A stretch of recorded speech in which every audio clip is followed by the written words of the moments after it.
In a remote area, there's a training hall that teaches sword skills generation after generation. The teacher, Beryl, is someone who was born and raised there, and his dream was always to become a skilled swordsman. And indeed, he gained decent skills and speed, but he isn't as strong as he dreamed of being. Still, he feels somewhat satisfied with himself, and he's also talented in teaching, and he's trained very strong people in swordsmanship. One day, his father is watching him while he's showing off his sword skills, and his father is very sad and tells him, "At this age, I should have grandchildren." His son gets upset and says, "Let's not talk about this again. I thought you were watching my sword skills." So his father tells him, "Your sword skills are good, and you've been teaching swordsmanship at the training hall for 20 years. Surely there must be at least one good girl among your students." He replies, "I run a training hall and bring in more students. I'm doing my part, and the training hall isn't a suitable place for romance." After a while, they sit down to eat, and his father says to Fryn, his wife, "Is wanting grandchildren such a hard thing? Don't you also want to hold your grandchildren? You surely want Beryl to get married, right?" Beryl looks at him surprised, and Fryn replies, "Surely he'll find someone sooner or later." So Beryl thinks to himself, "Well done, Mom, you dodged the topic well." But she surprises him and asks, "Surely one day you'll give us children to hold, right?" He gets startled and thinks to himself, "She's not on Dad's side nor mine." Suddenly, the door knocks, and Beryl gets up to open it and finds a girl saying, "It's been a long time, Master. I'm Lucia Cetras." He lets her in and prepares tea, and says, "It's been a long time since I last saw you. I didn't even recognize you." She tells him, "You haven't changed at all, Master." His father says to her, "We read your letters, and we learned that you got promoted and became the commander of the Royal Knights." Beryl asks her, "So what brought you here today?" She replies, "Besides becoming commander of the Knights, I also became a swordsmanship instructor." They're all very impressed with her and her achievements, and she continues, "I came here to inform you that I recommended you to become the personal trainer of the Imperial Order, and your appointment was accepted." But he can't believe it and finds it strange that someone his age could be accepted into something like this. His father tells him, "If you don't accept, you'll get killed," and Lucia tells them,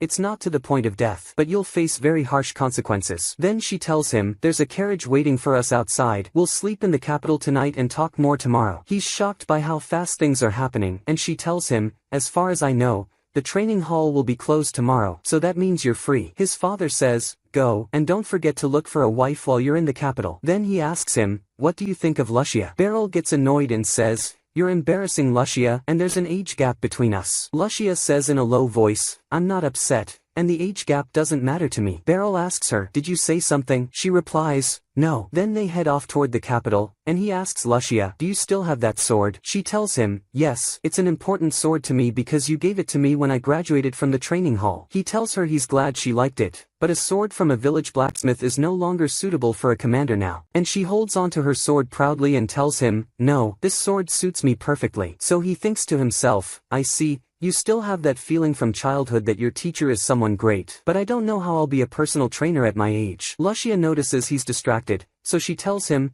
"The idea that a sword instructor from a small town is finally going to work in the capital is wonderful." He's surprised and asks her, "Who's that instructor?" She tells him, "You, of course. The remote region's teacher who trained knights and very famous adventurers." Still, Beryl feels disappointed in himself and says, "I think she's the only one who sees it that way." Lucia continues, "I'm confident this position will suit you very well." By sunset, they arrive in the capital called Baltern. Beryl hadn't been there in a long time. Lucia takes him to the hotel and tells him, "I'll come by in the morning." In the morning, she takes him to the knights and tells them, "I requested that Beryl Gardinant work as the personal trainer for the Liberian Order, and Master Gardinant is so strong that I couldn't even face him." Beryl is shocked by what she's saying about him, and suddenly she asks him to say a word. So he tells them, "I don't know if my skills will be useful to you or not, but I'll do my best." They salute him, but strangely, some knights in the rows say, "Should we be worried about what's happening?" and look at him with anger. Then Lucia tells Beryl, "You're supposed to train the knights 3 or 4 times a month. That way you won't be held back from your training hall." Suddenly, a girl runs toward them very excitedly and says,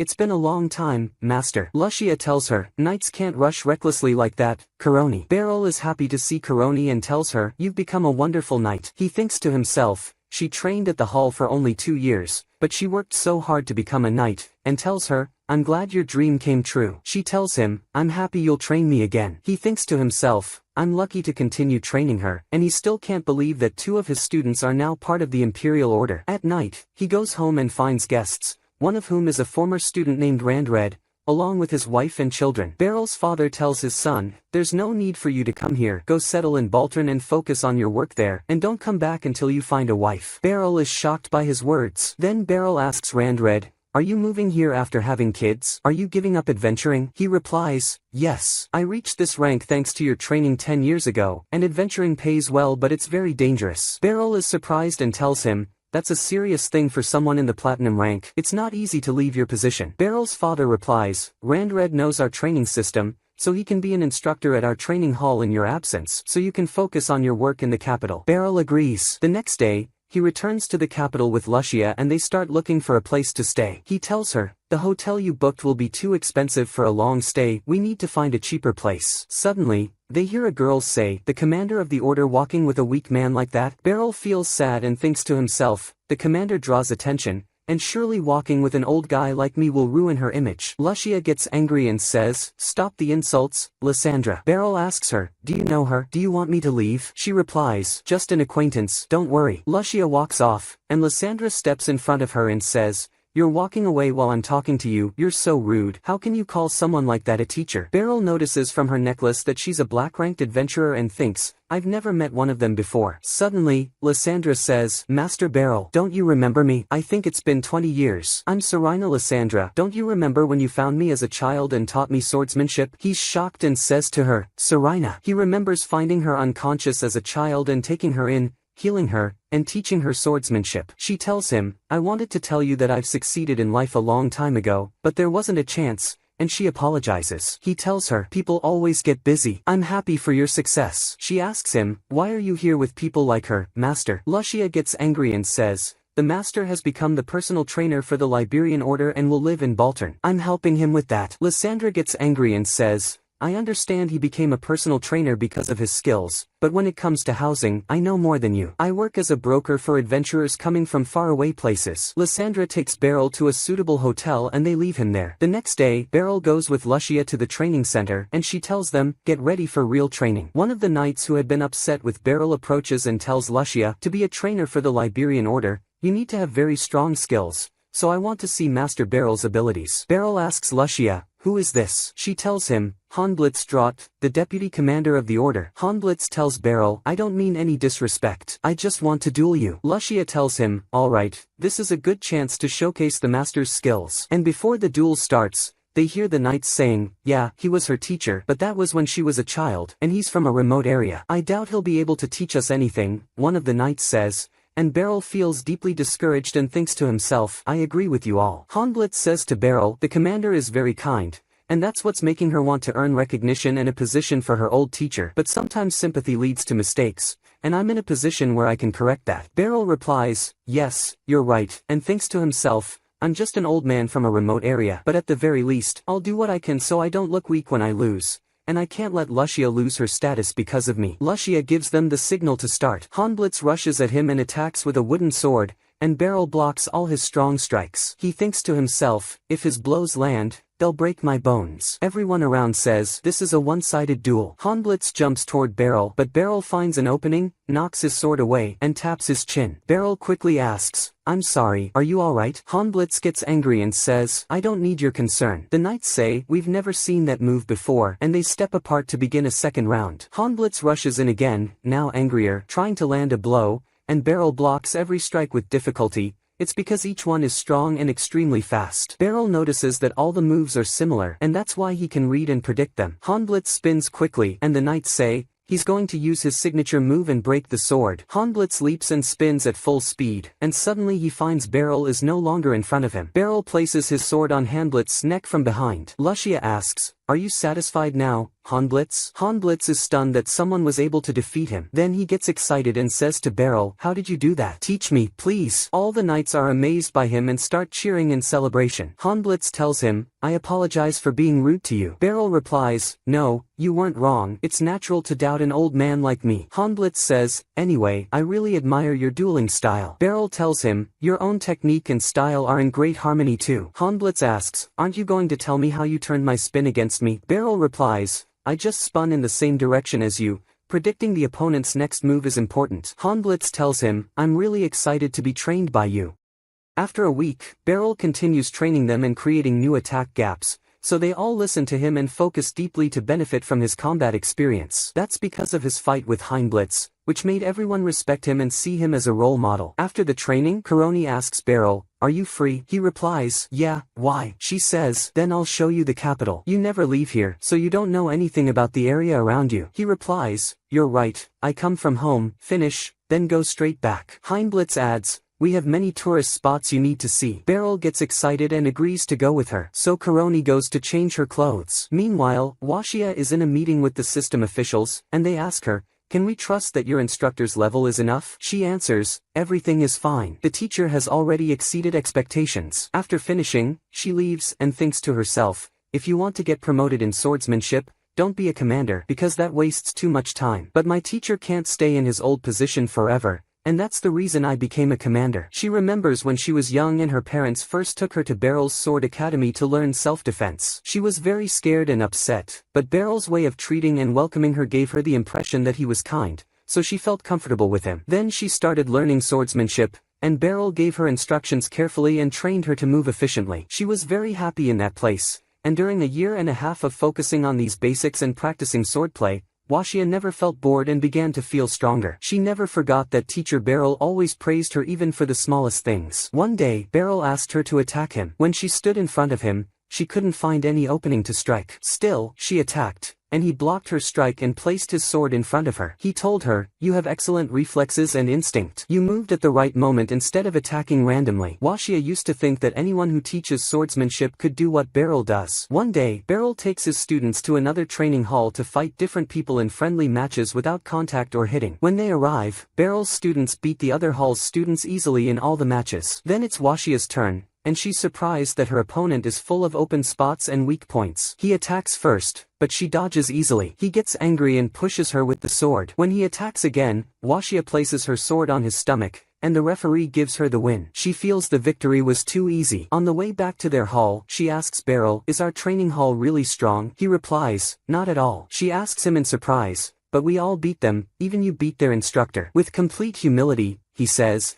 "It's hard to judge who's stronger between us. Anyway, I want you to focus on what you gained from the experience, not who won or lost." Suddenly, she notices her hairpin is missing, so she says, "I'll go back and get it quickly." When she returns to the hall, the students appear angry, throwing her pin on the ground, saying, "These weren't real matches, so don't think you won. We'd never lose to a mere countryside girl in a real match with contact." Washia replies, "Thanks, I don't want it." They say, "You don't have to want it, but we'll break your bones." And just before his sword hits her head, Beryl appears and takes the blow instead. But it's just a wooden sword, so it doesn't hurt him. He says, "I don't want you to ever use the sword like this." One of them attacks, but Beryl takes his sword and defeats them all. He picks up Washia's hairpin, and their instructor appears and says, "That's enough. You'll never be his rivals even if you're a group. His students are better than you, and it's over." He kneels down and apologizes to Beryl for his students' behavior. Beryl replies, "No problem." On their way back, Beryl tells her, "I had a bad feeling, so it's good I came to check."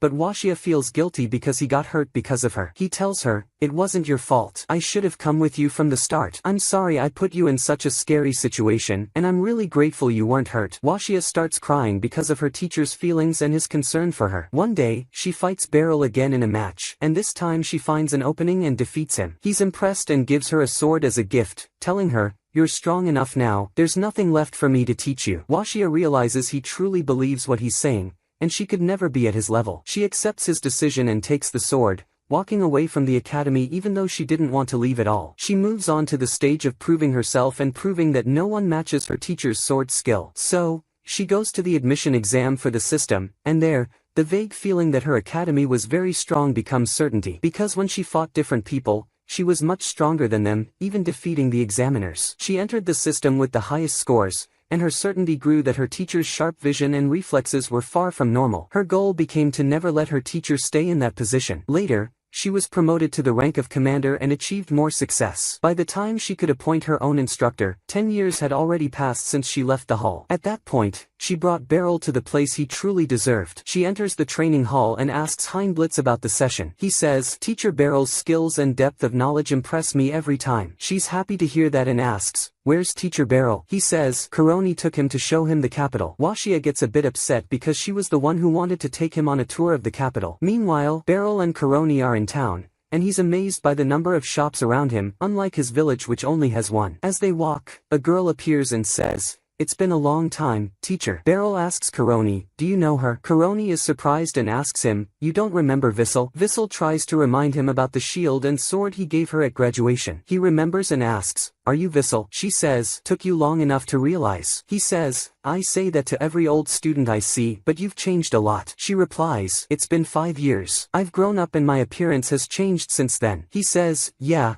and in your last 2 years, you trained with Kuroni." Kuroni says, "Vissel became amazing. She's currently a star of the magic corps." He's surprised she became a mage since she used to study swordsmanship. She shows him her fire magic and says, "I worked hard on myself." He feels a bit sad she left dueling but thinks to himself, very few can become mages. "I'm proud of her." Suddenly, they hear an old woman screaming that her bag was stolen. Before Beryl moves, Vissel tells him, "I'll handle it," and draws her sword, casting binding magic that ties the thief's leg. Kuroni quickly arrests him. Beryl tells Vissel, "Your magic is amazing," and she explains it's sword magic. She channels her magic into the sword and releases it, all thanks to his swordsmanship lessons. He's amazed that sword skills can be applied to magic and feels happy she didn't give up dueling. The next morning, Beryl is walking through the city looking for a restaurant because he promised to treat Kuroni and Vissel to lunch. He hears someone calling him, turns around, and sees a little girl. He asks her, "Are you lost?" She says, "I'm Lucy Diamond, captain in the Magic Corps." He says, "You play in the Magic Corps, right?" "Surely, city kids don't play the same games as village ones." She gets annoyed and tells him, "I'm not playing," then shows him fire magic. He's amazed and believes she's really from the Magic Corps. She says, "I'll take a tour with you," and smiles slyly. She adds, "Vissel told me you used to be her teacher. She was so excited talking about you. Her sword magic is exceptional. She's talented in magic but her sword skills are amazing. So I can say she had a great teacher." Beryl replies, "No, all of that was her effort. I only taught her the basics." He asks her, "Wanna try, little miss?" She says, "Stop treating me like a child. I'm older than you." They arrive at an empty square and Beryl is surprised. She tells him, "I train every day in magic and improve my skills. I want to see my progress and test what I've studied." Suddenly, she attacks with fire magic, and he dodges. He thinks to himself, "I guess she's not joking."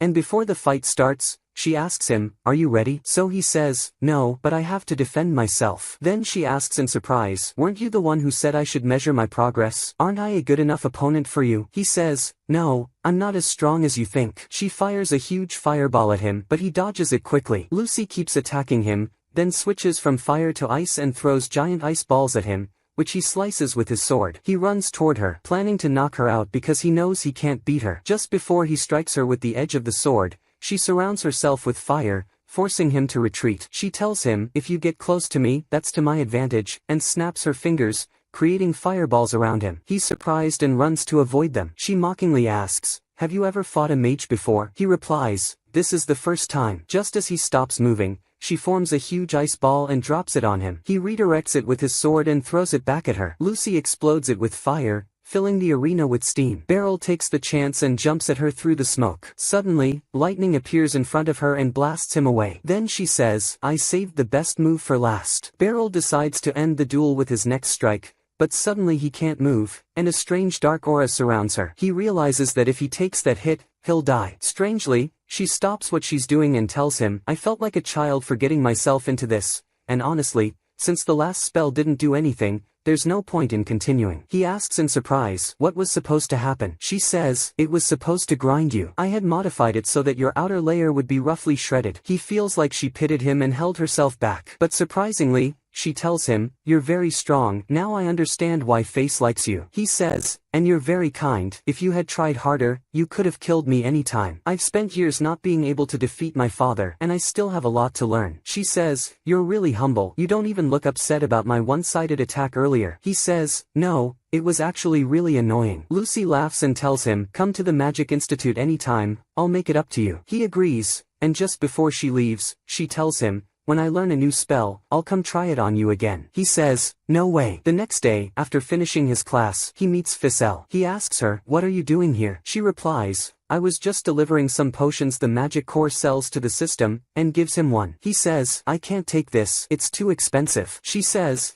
"It's an apology from Commander Lucy for what happened." He's surprised to find out she's really the commander. She tells him, she uses magic to look younger, no one knows her real age. He's even more surprised and accepts the gift. He says, I thought I was going to die. She kept throwing fire and ice at me and I thought she was going to slice me up. She tells him, she's very special. No other mage can cast spells continuously like that except her. Then Alicia walks in and says to Beryl, there's something important I want to talk to you about. So they go together to meet Lysandra, and Alicia tells him she came with a request to train the new adventurers in the guild. He asks her, what kind of training are we talking about? She says, we need you to assess their skills and get them ready to attack their first cave and train them on how to handle emergencies. He remembers when he was young and used to raid caves, and he tells them the loot that drops from monsters is worth a lot of money. He recalls one time when he entered a cave and one of the monsters hit him, so he ran back home quickly. He tells them caves are dangerous. Still, they trust Beryl and believe that with his help, they'll be fine and won't face any trouble. Alicia tells him this is a chance for him to apply his skills more,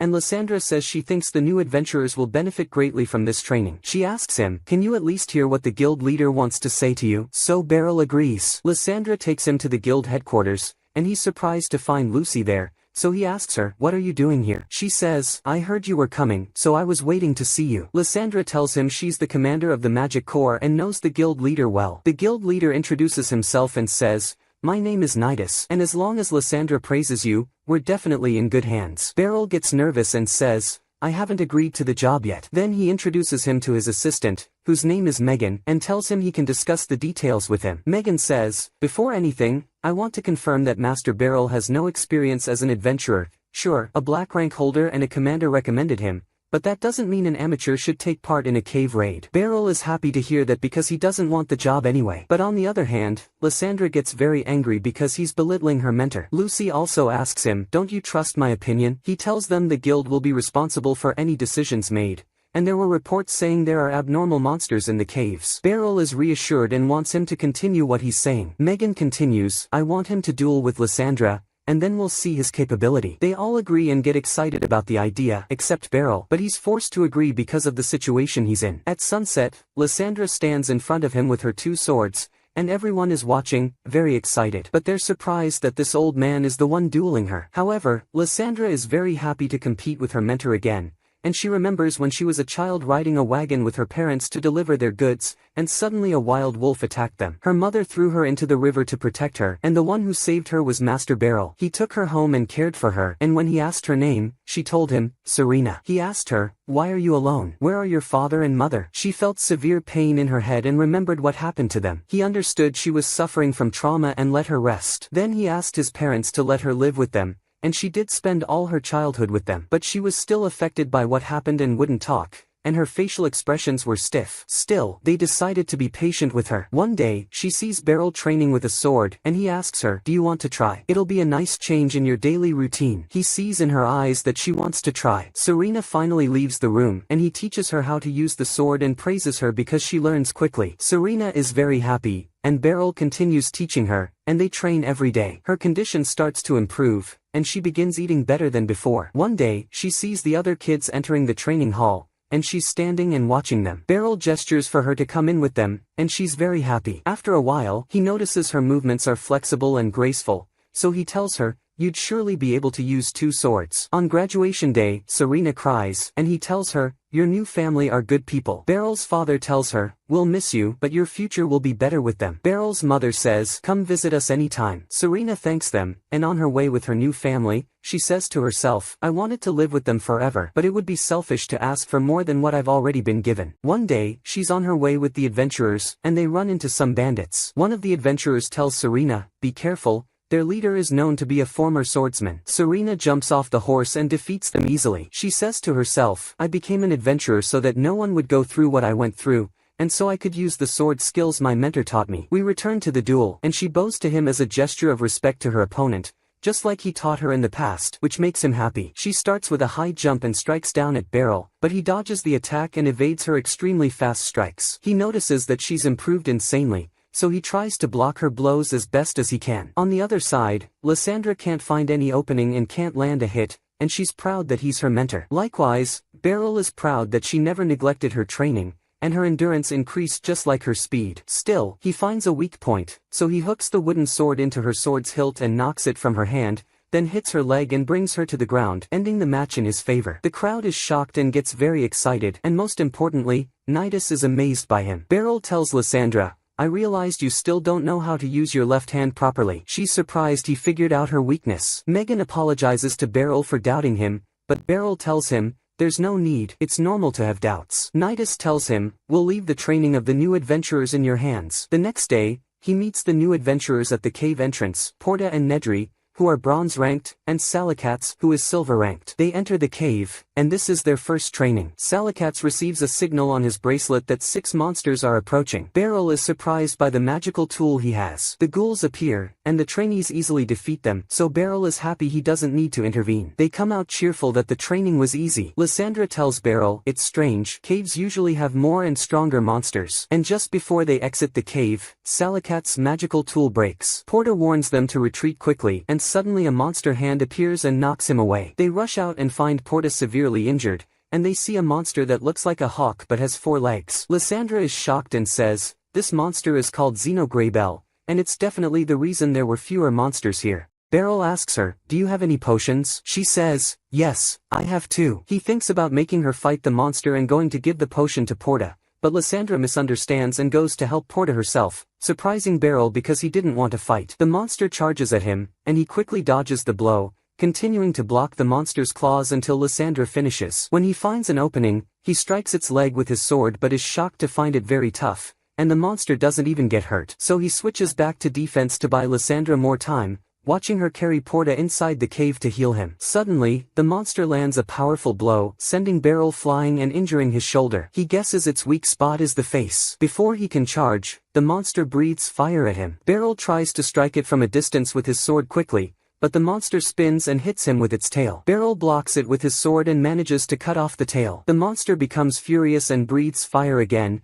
then rushes at Beryl, grabbing him and smashing him through the trees. Beryl climbs on its back, and the monster flies up fast to throw him off but fails. It crashes down hard, causing Beryl to fall off. Suddenly, the monster turns the ground beneath into lava, and it spreads inside the cave, making Nedry scream when she sees it. Beryl decides not to waste time and runs over the lava, charging at the monster and striking it. The monster breathes fire at him again, and Beryl runs, dodging it until the flames lift him off the ground. He uses the chance to stab the monster in the eye, but his sword breaks, and he freezes, not knowing what to do. Suddenly, he and the monster sense something powerful approaching. It's Lysandra, who jumps from a high place and strikes the monster with all her might, killing it. Beryl asks her about Porta, and she tells him he's fine and will recover. Nedry and Salikats come out carrying Porta, reassuring Beryl. Lysandra tells Beryl that what happened is similar to the past, and he remembers her standing on the rooftop while he looked up at her. Afterwards, they go to the guild master, and he is shocked that they managed to defeat such a well-known monster and also protected 3 new soldiers. Lysandra tells him that if Master Beryl hadn't been there, they all would have died. The guild master thanks him deeply and asks how he can reward him,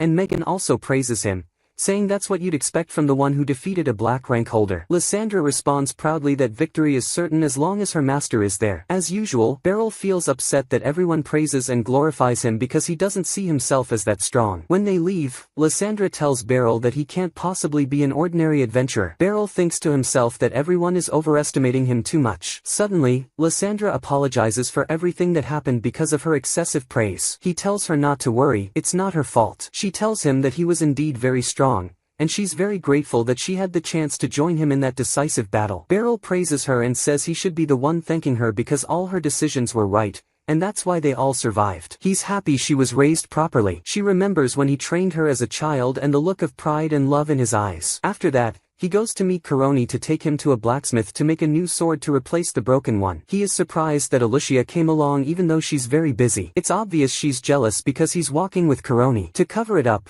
she says that as a leader of the order, she must help him choose the sword. She recalls how Lysandra helped him find a place to stay, and Karoni beat her to it by giving him a tour around the city. She feels she wants to do anything to help him. On the way, he asks them which blacksmith they're going to. When they arrive at the shop, he is surprised that the blacksmith knows him and says, "It's been a long time, Balder." Balder is also surprised, and Alicia asks how he knows him. Beryl tells her that he was one of his students and the only one older than him. He remembers Balder coming to the training hall because he wanted to feel what it's like to hold a sword, dreaming of making strong swords. He looks at Balder and congratulates him on getting the shop he always dreamed of. Balder starts with Karoni and asks her what she needs. She gives him her short sword and asks him to fix it. When he examines it, he says it's impossible to repair because it has many cracks. Alicia says she thinks Kuroni mistreats her sword. Beryl asks Kuroni what she feels when she holds her sword. She says it feels nice and light. Instantly, both Balder and Beryl say, that's why. Beryl tells her that the short sword doesn't suit her. If she can't feel the weight of her sword, she can't use it properly. He suggests she try a two-handed sword. She tries it and finds it neither too heavy nor too light, and it feels more fitting, so she buys it. Beryl then looks for a suitable sword for himself. Alicia tells him that someone with his skills should have a custom-made sword. He says he doesn't want to exaggerate the matter. Suddenly, Lysandra enters and, as usual, starts arguing with Alicia. Then she places the monster's leg they defeated and tells Balder she wants a sword made from it. Balder is amazed she got the monster's tough leg but tells her she already has a very strong broadsword, so why make another? She tells him it's for her master to use. Beryl is surprised and tells her she's the one who defeated the monster, not him, so it's not right for him to take it. Alicia interjects, saying if we're talking about what's right, the order should make him a custom sword, and she could make it herself if he wanted. Lysandra begs Beryl to accept the sword as a way to correct her mistake. He tells her it wasn't her mistake, but she insists, and Balder also insists because he's excited to craft a sword from such a famous monster. Beryl finally agrees to take the sword, but he tells Balder, please don't overdo it, and Balder replies, don't worry, I'm not planning to do anything strange, just give me a week to finish it. But before they leave, Kuroni asks him to teach her how to use her new sword. At sunset, they go to the Order headquarters, and he teaches her how to use the sword. He tells her the two-handed sword has two advantages. First, you usually swing it sideways because it benefits more from centrifugal force compared to vertical strikes, and second, you can use the ricasso, the unsharpened part above the sword's grip, and when you hold it, you can control the sword's weight better. Kuroni tries it and finds it difficult. He tells her not to use her arm but her leg to control it better. When she tries, she finds it easier and better. At night, Beryl goes to a restaurant and enjoys his time as a way to celebrate the success. But he thinks to himself that all this success is not because of his strength but because of his dear students. When he leaves the restaurant and heads home, he finds a little girl named Miwi wearing a cloak and approaching him. When she gets close, she tries to steal his money bag, but he grabs her hand. She tells him to let her go, and he notices she's just a child and refuses to let her go. Suddenly, the girl uses fire magic to push him away and escapes. Afterward, the girl enters an old house and gives the money she stole to some gang members. One of the men asks her with disdain, is that all? You're not slacking off, are you? The gang leader sarcastically replies, no. She can't do that because she has to earn her daily bread. Suddenly, the girl notices something missing. It's her pendant. At the same time, Beryl finds it lying on the ground. And on the next day, Master Beryl is training the new trainees, and he spars with Heinblitz,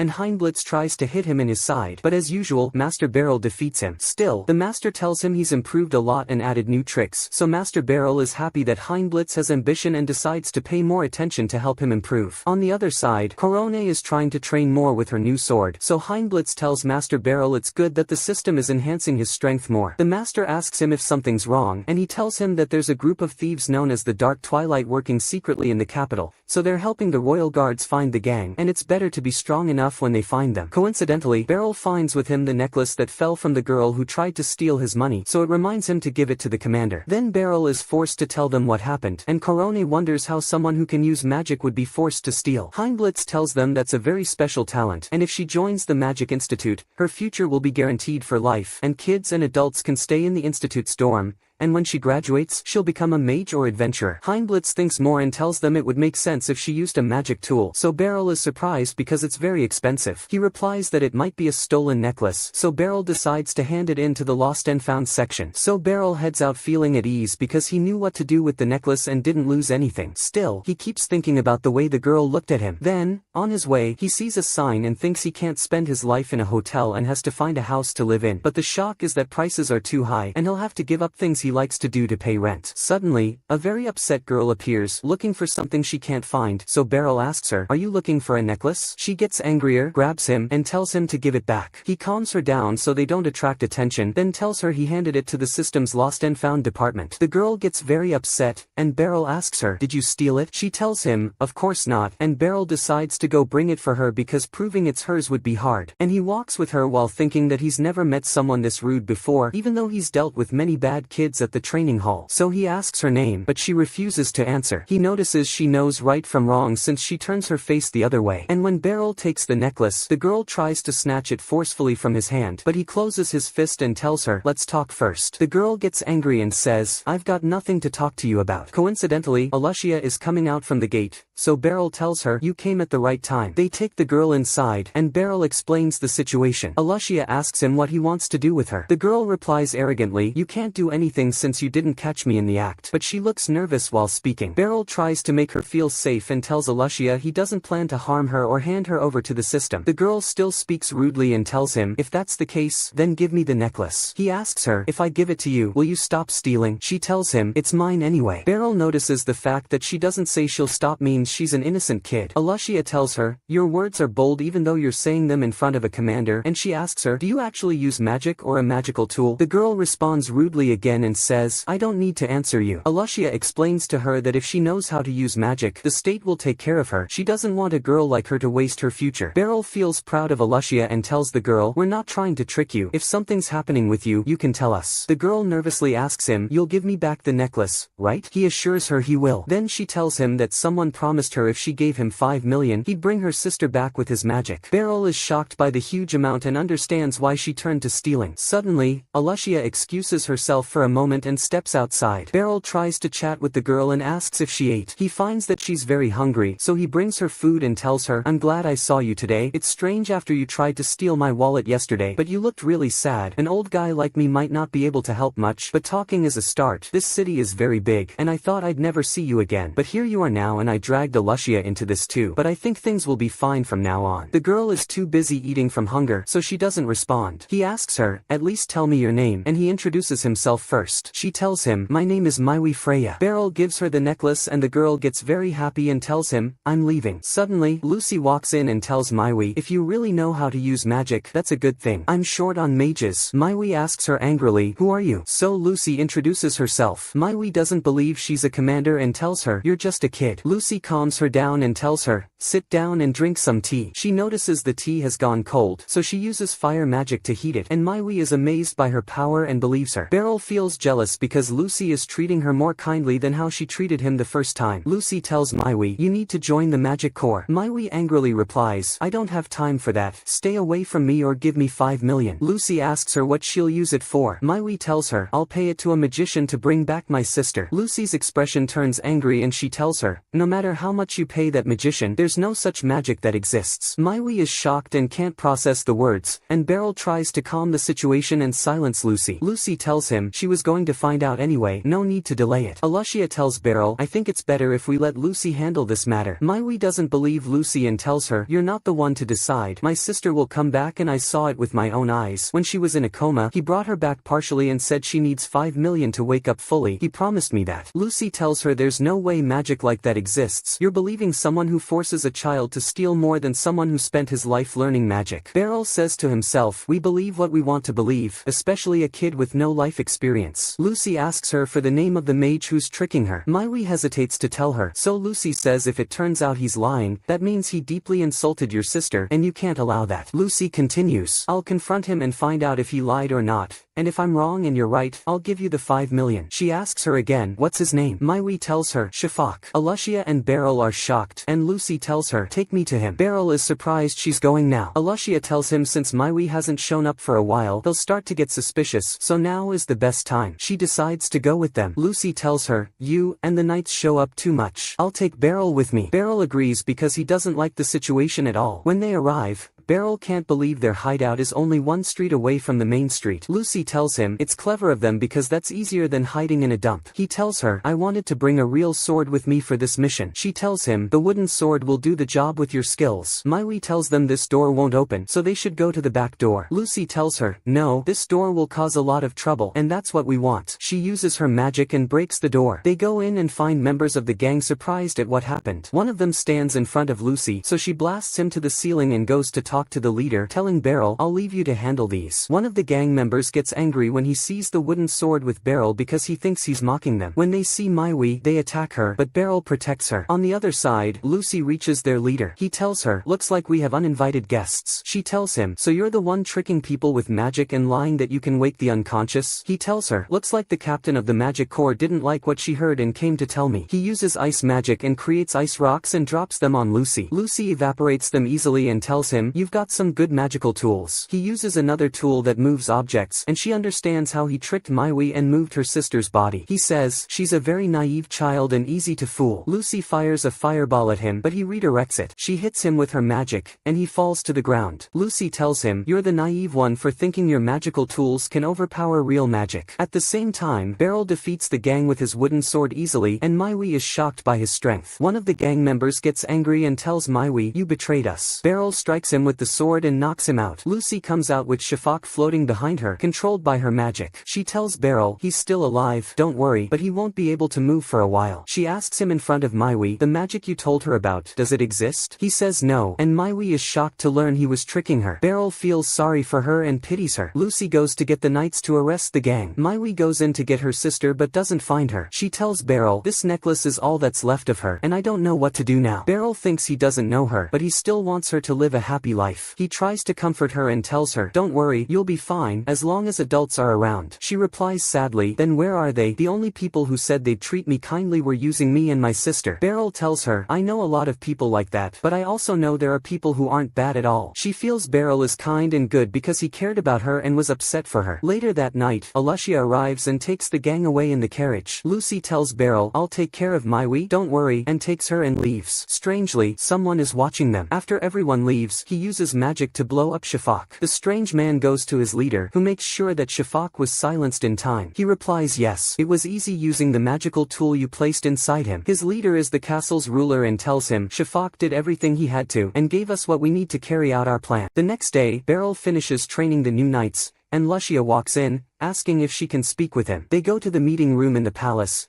and she tells him what happened with Shafak. She says Shafak suddenly exploded, and they found parts of a magical artifact in his body. They're currently testing it and investigating the matter. Beryl asks her about the magical tools they found with him, and she replies that his followers know nothing about them, so there's no way to know where they came from. He remembers what Lucy said about the leader having many magical tools way above his level, so someone must be controlling him from behind the scenes. After that, Beryl goes to retrieve his great sword and is very impressed with it. The blacksmith tells him how hard it was to make it from the bones of that beast, but he enjoyed crafting it. Koroni gets really excited and tells him to come try it out quickly. On their way, they run into Lucy, whose expression is serious. She tells Beryl they need to talk. They enter the palace, and Beryl asks her about Mui. She tells him she's currently encouraging her to join the Magic Academy. When they go in, she introduces him to someone named Ebroy Holman, a sage from the castle of Sven. Then she says all the weapons Shafak was wearing were made in Ebroy's country, Sefendria Defania. Ebroy continues, saying they were given to him by a castle lord named Revius Sarleon, and in return, he asked him to collect corpses. Lucy concludes by saying that to silence him, they must have killed him with the magical artifact. Beryl asks why he was collecting corpses. Ebroy tells him it was to create the Sven spell. It's a spell that raises the dead like zombies and controls them. It's supposed to be just a myth. He even says he can't speak of it in front of his followers. Beryl asks him, if this is true, shouldn't they be doing something to stop him? Ebroy says he's right, but it's not that simple. Lucy continues. Revius is currently in Castle Sven in the northern province. Beryl is surprised that he's here in their kingdom. Lucy tells him the system insists on summoning him tomorrow as a witness,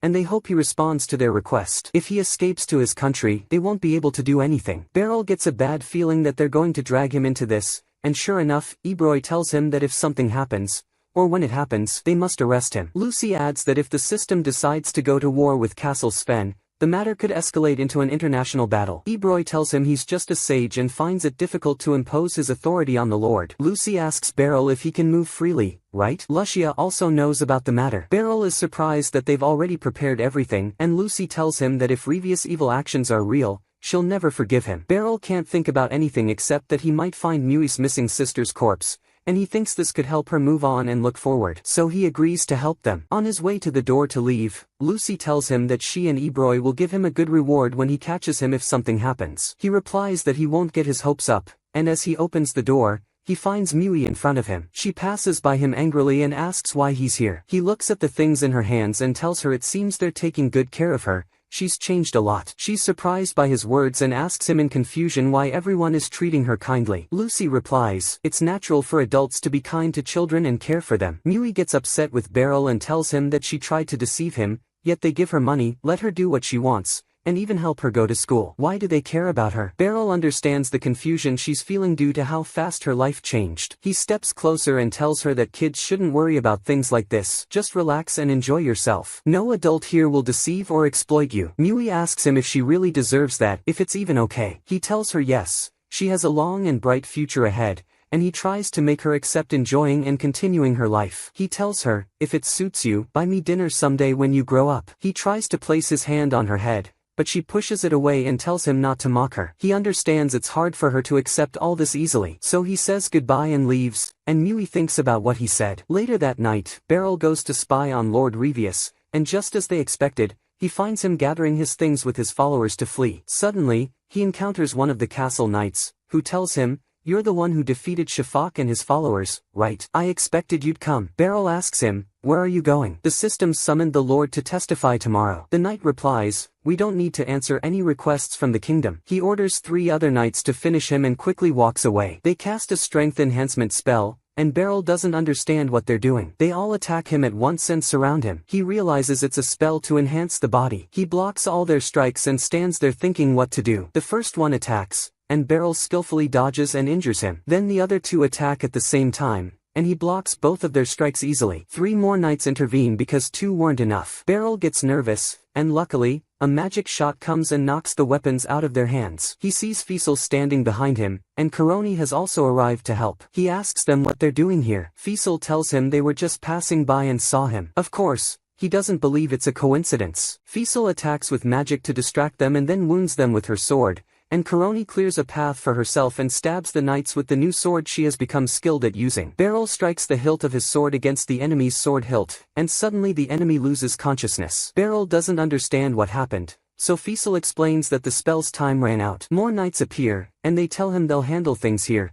so Beryl rushes to catch the Lord before he escapes. When he enters the castle, the Lord activates the spell on the corpses with him, and the coffins open, releasing zombies who surround Beryl. Beryl is shocked when he sees Mui's sister among them, wearing the necklace. Beryl gets furious and strikes the first corpse, but it doesn't die since they're already dead. The corpse grabs his leg, so Beryl cuts off its head, and it burns up. He continues the same way, cutting the heads off the remaining corpses. Mui's sister is left, and he hesitates for a moment before hugging her and saying he's sorry, then cuts off her head. Her body dissolves, and he takes the necklace and cries. Then Shabur, the Lord's guard, appears and casts a strength enhancement spell, attacking Beryl quickly. Beryl blocks his strike, and they engage in a swift sword fight. Beryl notices his moves are faster than Serena and he hits harder than Heinblitz. Suddenly, he lands a direct blow on Beryl's shoulder with the tip of his sword. Beryl realizes he's more skilled than the others, but he thinks about how disgusting he is, playing with life, and that he must be punished. So Beryl lunges at him quickly, dodges his strike skillfully,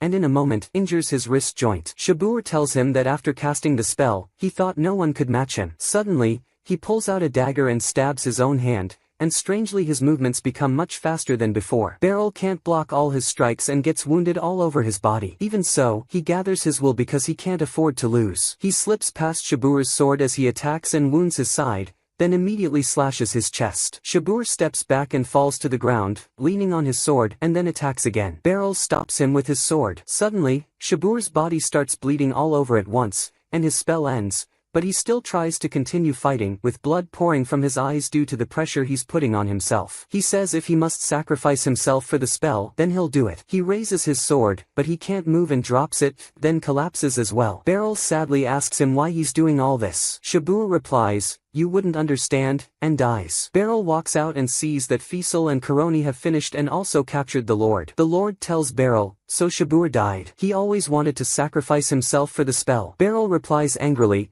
treating corpses this way won't let anyone mourn them properly. The Lord tells him, "You've caught me, but that doesn't mean it's the end. Sifendria is doomed unless Castle Sven gains power. Spells matter more than blood." As followers, Our mission is to use this power to save the world. The next day, Lucy tells Beryl, I heard what happened. Thank you for your effort. But Beryl is very upset because, in the end, he couldn't help Mui. So Lucy takes him to show him the gift she promised him. He goes with her and finds a house, and he's surprised. She tells him, this is your gift. You've been living in a hotel all this time, so I'm giving you this house. Beryl is happy because he was looking to buy a house anyway. When he enters, he's surprised to see Mui cleaning. Lucy comes in and asks her, have you made your decision? Mui says yes, and Beryl thinks she means school. Lucy clarifies that Mui will live with him because she needs a guardian to enroll in school. Then Lucy tells Mui, that man over there did a lot for you yesterday. Still don't believe there are good people? Mui opens one of the rooms and tells them, this will be my room, and walks in. 5 days later, Beryl still couldn't believe this was his home, because he never expected to live in a house with a garden, water, and a bathroom. Not to mention it was in the capital, which felt too much for Beryl. And even after 5 days, Beryl still wasn't used to it. He wakes up to make breakfast for himself and Mui, who lives with him now, and he's not used to taking care of a child. So he apologizes to her for being late with the food, and she replies indifferently. He asks her, is there anything specific you want to eat? She replies, anything edible is fine. It's clear she's trying to keep some distance between them. Then suddenly, she asks him, can I use the bathroom? Which surprises Beryl and makes him wonder what led her to ask that. So he tells her, this is your house, so there's no need to act so formal. After that, Beryl goes out while thinking about all the experience he gained dealing with children in his training hall. But he notices that living with a child is a completely different thing. So he starts thinking of a way to ease the atmosphere between them so she doesn't stay cautious and distant all the time. They go for a walk together and eat together. Then he takes her to the theater. He asks her, have you ever been to the theater before? She says, of course not. He replies, I lived my whole life in the countryside and always wished to see a real play. So they go in to watch the play, and they both really enjoy it. That gives Beryl something to talk about with Mui. The next day, Beryl goes with Mui on her first school day at the institute. Mui tells him, you didn't have to come, and he replies, I'm your guardian, so I have to communicate with the institute. When they arrive at the institute, they find a huge gate that amazes Beryl. They go inside and meet the teacher Kinara Vine. She offers to guide them and show them more about the place. Mui gets flustered and nervous while thanking her. Kinara takes them inside the institute, and Beryl notices how luxurious and expensive the place is, especially with its glass windows. On their way, Kinara asks, who told you about our institute? Before Beryl can say Lucy, he reconsiders and tells her, Commander Diamond from the Magic Corps, out of respect for her status in front of others. Kinara is surprised that the head of the institute herself is the one who brought them here. They pass by 2 girls who greet Kinara with noticeable politeness, and Beryl notices that the institute cares about teaching manners and etiquette. He wonders whether Mui will be able to adapt to that or not. After that, they arrive at Kinara's office, and she explains that the recommendation letter from the president herself exempts her from the aptitude test. Then she asks Mui, have you decided on your magic specialization? She explains to them that there are different systems of magic, and most mages have strengths and weaknesses. Mui shyly replies, I can produce a bit of fire, so Kinara tells her, I think offensive magic suits you more. The 5 systems of magic are offensive magic, defensive magic, healing magic, enhancement magic, and lifestyle magic, and fire production is a type of offensive magic. Then she asks Mui to decide whether she wants to live in the dormitory or not. Beryl is surprised that there's even a dormitory, and Kinara takes them to show the place. Mui is amazed when she sees how big and luxurious it is. Beryl is also surprised when he sees the swimming pool. On their way back home, Beryl thinks that it would be in Mui's best interest to live there as long as the dormitory is that good. But he wonders whether Mui will be able to live and adapt with the other children there. So he thinks maybe it would be better for her to live with him for a while. Then he asks her, what would you like to eat today? As usual, she says, anything. So he thinks that this kind of behavior surely wouldn't please kids her age, and then he wonders if she acts like that because he's old. By coincidence, they find themselves in front of a restaurant, so they go inside. They meet Serena, who invites them to join her. Then she asks Beryl about Mui. Beryl doesn't know where to start since it's a long story, so he tells her briefly, this is Mui, I'm her guardian, and she lives with me. Serena is surprised and starts coughing, then realizes she shouldn't interfere. Beryl asks her about her work, and she replies that there have been a lot of monster hunting operations near the capital. He asks her if there are certain monsters that appear during a specific season. She tells him no, it's because a delegation from Sevendiria is visiting soon, and they're holding their annual alliance meeting. So the guild requests monster hunting to improve public safety during that time. When they leave, Beryl tells Serena that Mui will be joining the Magic Institute, so he asks her to give her some motivational words. Serena's expression turns to anger, and she tells Maiwi that competition in the Magic Institute is very intense and there are a lot of talented people, so it won't be easy. Beryl thinks to himself, I asked her for motivational words, why is she scaring her? Serena tells Maiwi, as long as the teacher is with you, then there's no option but to win. Maiwi says, I know the old man is strong, which surprises Serena at the word old man. Beryl calms her down, and Serena tells Maiwi, sorry, the thing is, the teacher is a great man. Maiwi replies, I know, and Beryl says, no, I'm just an ordinary old man,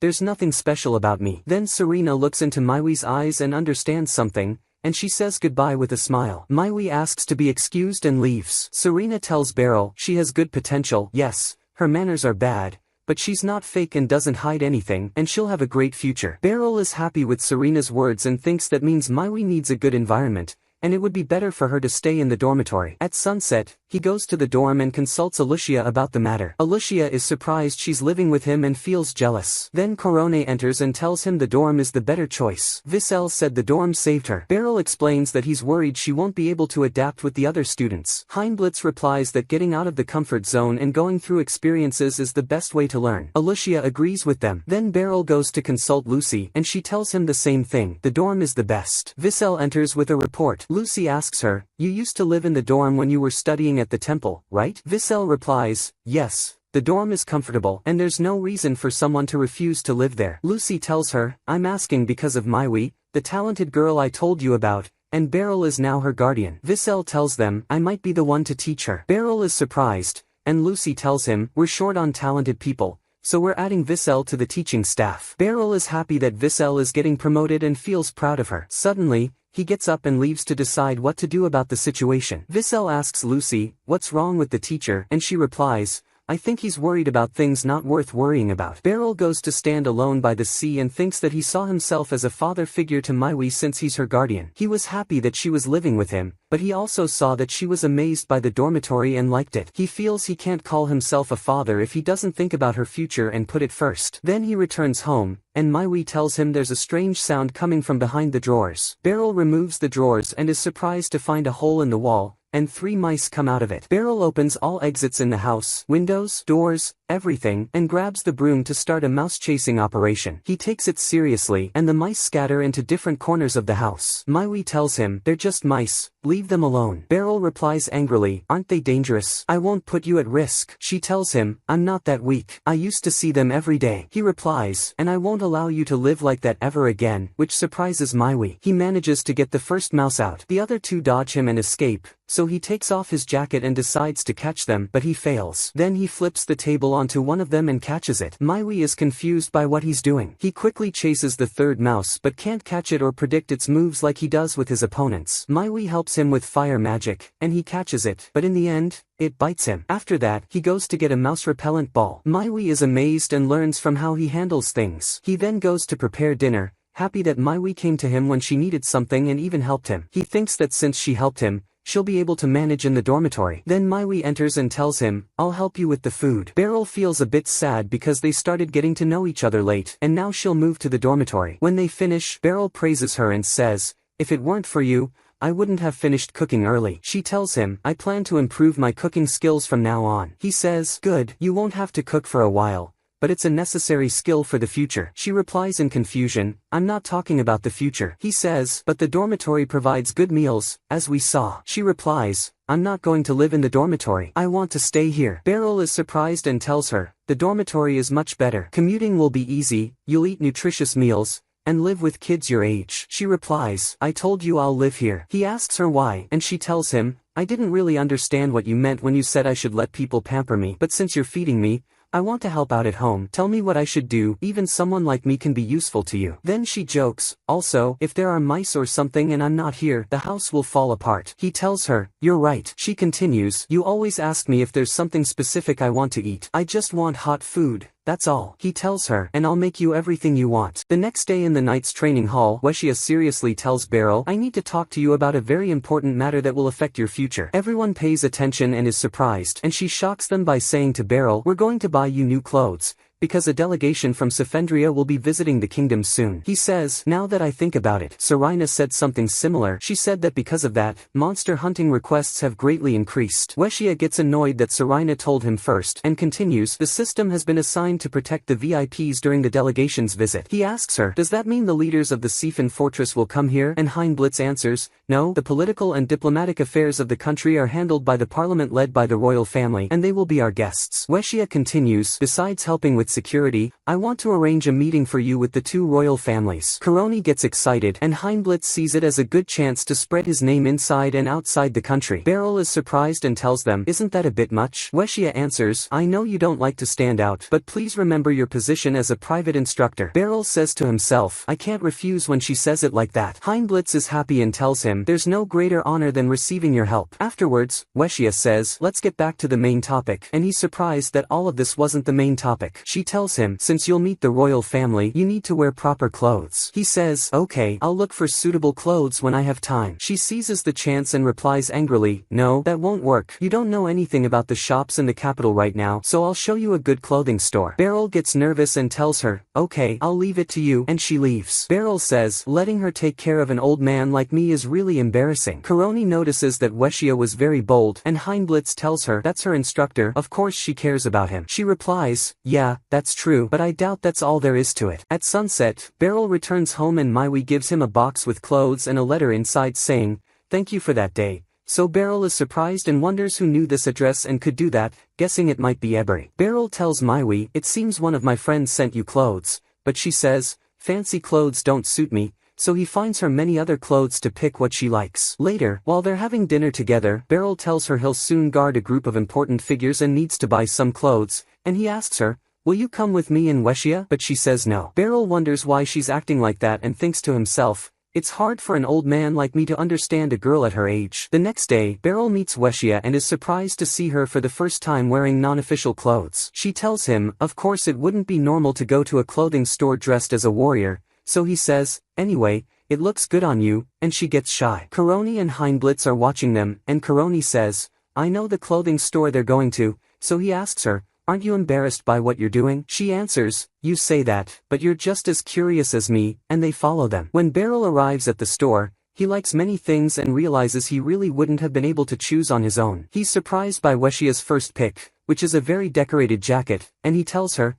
I think it's a bit too flashy for me. The seller tells him, it will suit you very well, and you'll look great in it. Beryl thinks to himself, you're saying that just because you want to sell, and tells Weshia, let's look at something else. Afterwards, he thinks if he leaves it all to Weshia, it'll be risky, and he needs to move himself and choose. He looks at a suit and asks her, what do you think of this? I think it will suit me. She tells him, it looks very plain, but whatever you want, and Weshia books it for him, but Beryl feels guilty for not letting her choose for him after all she did. Afterwards, she tells him, let's also check out other stores. When they leave the store, she says, by the way, we haven't had lunch yet, and he agrees, so they head to a restaurant to eat before going to another store. Kuroni says, I think the spark has started here. Beryl is surprised by the fancy restaurant she chose and says, I think I'm a bit scared. I've never entered a place like this before. When the food arrives, he's impressed by how it looks and tells her, it's a pity to eat it. Weshia thinks to herself that they went out together to buy clothes and had lunch too, and everything is going according to plan,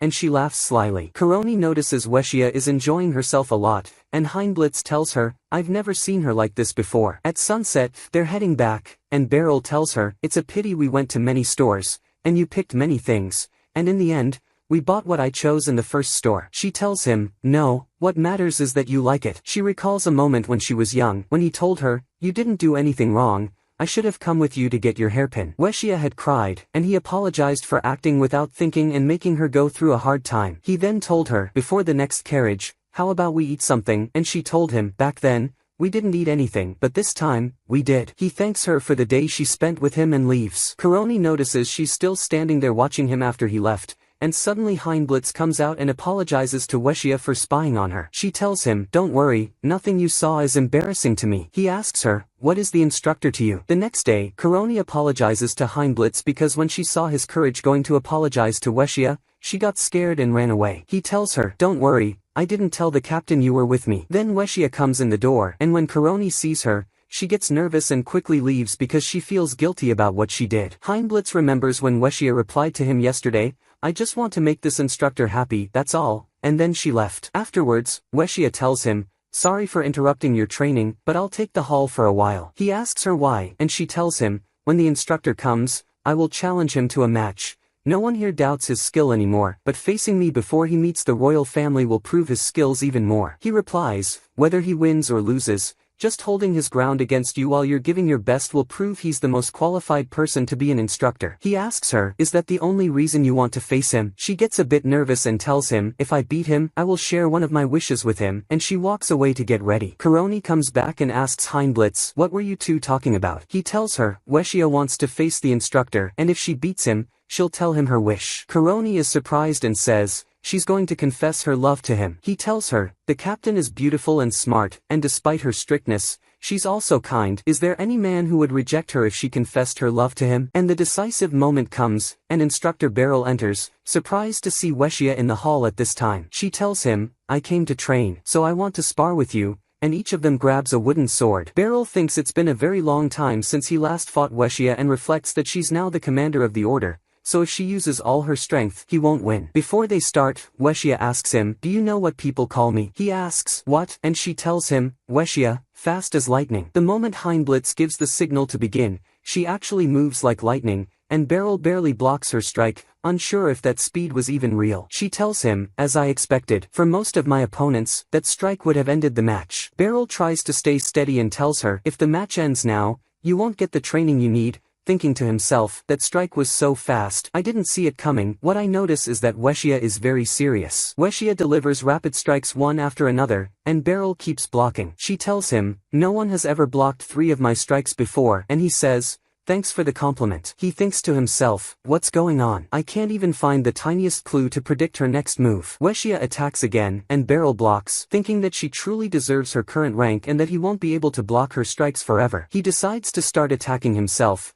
but Weshia blocks all his attacks quickly and returns to an offensive stance. Beryl is surprised because these aren't the skills of someone who only does paperwork, and he realizes she trains every day even if she's busy. Her strikes cut his leg even though the sword is wooden, and he thinks, my student is incredible, but I can't lose. Just before he falls, he manages to catch himself, and Weshia stops and tells him, I'm glad to show you the skills I gained after leaving you, and he replies, your skills are truly amazing. Kuroni is tense, not knowing who will win, and Heinblitz tells her, the commander is dominating so far. Instructor Beryl is barely able to hold on. Beryl focuses more and tries to find an opening, realizing that her speed isn't supernatural. She just uses her knees so well that her movements seem sudden. He understands she's not an opponent he can beat in a fair fight. His side opens up in front of Weshia, and she quickly takes advantage, but suddenly he grabs her clothes, pulls her down, and wins. Kuroni asks, is that allowed? And Heinblitz replies, real combat has no rules, and besides,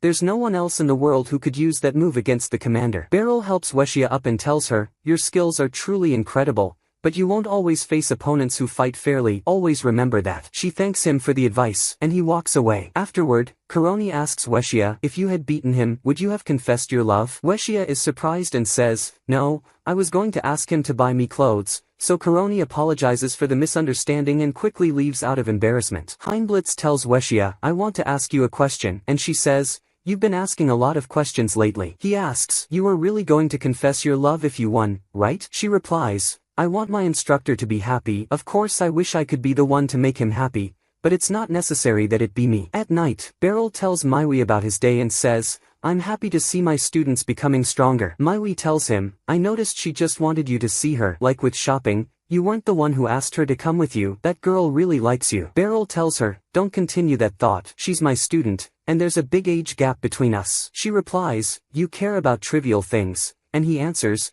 if I don't care about those things, everything will fall apart. And on the next day, Mio returns from her first day at the institute, and Beryl notices she has a bag, so he asks her, what did they give you? She shows him her uniform and the magic books she got, telling him, but these books are borrowed, so I have to take care of them and return them when I finish. He remembers that the other students had nice-looking bags, so he asks her, didn't they give you a bag too with these things? She replies no, so he decides to buy her a new bag so she'll be like the other students there. At the same time, Lysandra is sitting with a member of the Liberian royal family, and he asks her to carry out a strange and difficult mission for her. She tells him, I don't know if going to that place will help in any way, yet he insists she goes herself to complete the task. Then there's a knock on the door, and the guard says it's a visitor for Lysandra and that it's an important matter. On the other side, Beryl is in the bag shop, thinking to himself, this is the first time I've ever bought a school bag, so I have no experience with this. The seller asks him, do you need something specific? I can help you. Beryl tells him, I want a school bag. The seller asks, since you're buying a bag at this time,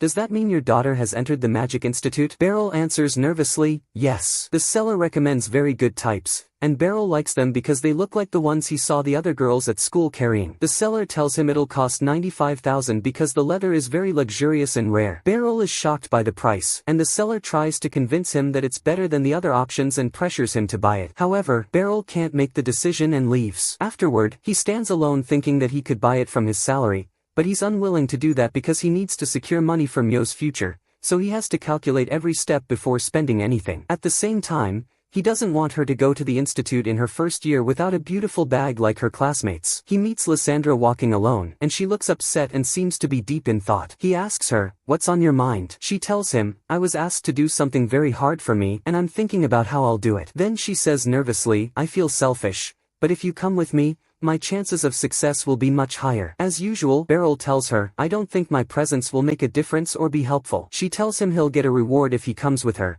so he gets interested because if he earns extra money, he'll be able to buy Myo the bag. And on the next day, Beryl goes with Lysandra, and on the way, he asks her, the mission is for us to catch a live horse, right? She tells him, yes, the task I was given is to catch a purebred horse and deliver it to the royal family in Savendria when they visit, and by the way, I got permission from the order to bring you along just in case. Then he reassures her that her request wasn't a burden on him at all and says, you're actually helping me because my expenses have gone up a lot recently, and I was about to look for another job. She's happy she came to him at the right time and tells him, after thinking about it, yesterday there was someone else looking for work too. When they arrive at their destination, the adventurers inform Sarina that they've surrounded the forest and are sure the horse is inside, and that they also checked the traps an hour ago and found nothing. She gives them instructions to focus on the perimeter and leave the forest to her and Beryl. She and Beryl get ready and take their weapons and some tools that will help them catch the horse. On the way, Beryl asks her, what exactly are we looking for? She tells him, a horse with pure white hair, and it has a silver mark. Beryl is amazed and tells her that really is a fitting gift for the royal family,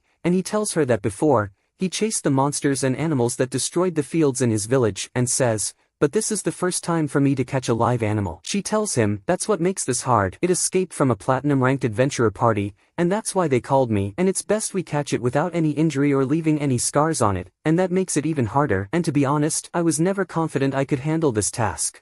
But when you're with me, my strength multiplies 1,000 times. After that, they find hoof prints from the horse, so Lysandra tells him, let's set a trap here. Beryl replies, this horse is smart enough to escape from all the traps the adventurers set before us. I think it won't even come back to a place where its hooves left a mark. Lysandra understands from him that this means it will appear somewhere else where there's water, and he tells her, right, horses drink a lot. After that, she asks him about Myo to check on her, so he tells her, things are better than they were. But it's hard for me to understand a girl her age, and she replies in surprise, but you've dealt before with girls her age in the training hall. He replies, but it's different when you live together and you're in the place of her father. She tells him, I lived with you, and you treated me like a family member. He says, but you were younger, and my father and mother were also there. And she replies, but Myo has many good sides, so things will go well. They reach the place where they expect the horse to appear, so Lysandra tells him, when it shows up, I'll stand behind it, and you'll always be in front. We'll keep that formation, and I'll shoot arrows at it. Horses are scared of attacks from behind, so it'll run toward you, then you throw the net on it and hold it down. Beryl asks her, but the arrow you'll shoot at it, won't it hurt it? She shows him that the arrowhead is made of cloth. After a while, the horse arrives just as they expected,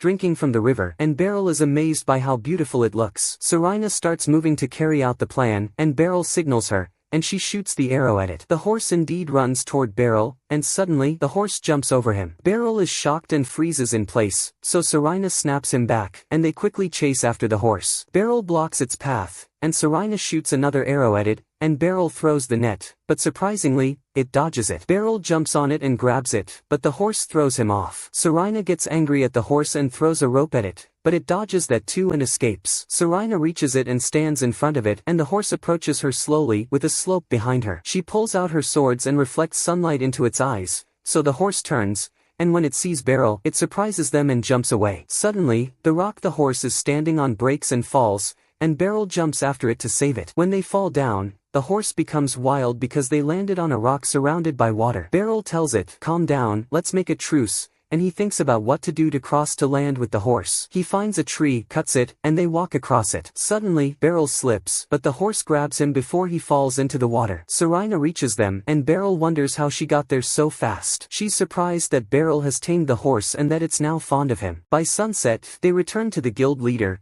who thanks Beryl for saving the guild's reputation once again, and with all humility, Beryl tells him, "You're really exaggerating." The leader tells him, royal requests can lead to the success or failure of the guild's reputation, and Serena gives Beryl his share of the reward, and he thanks her. After the guild leader leaves with the horse, Serena thanks Beryl for his help, and he thanks her back. Suddenly, there's a moment of honesty, and she tells him, "Honestly, I was feeling jealous of Myo, but now I plan to support her because she's honest and considerate of others," and she tells him, "I think something nice is waiting for you when you get home." He remembers that he needs to hurry to the bag shop before it closes. He manages to buy the bag and returns home, surprised that Myo isn't there. After a while, Myo comes in carrying something, and when she sees the bag, she's amazed by it and gets very happy. Then she gives him the gift she got for him, which is a ceramic mug to replace his broken cup that she saw in his hand that morning. She tells him, "Don't worry, I didn't steal it, I worked to save up for it," and Beryl remembers when Serena told him there was another person looking for work. Myo tells him, "I thought that since Serena is an adventurer,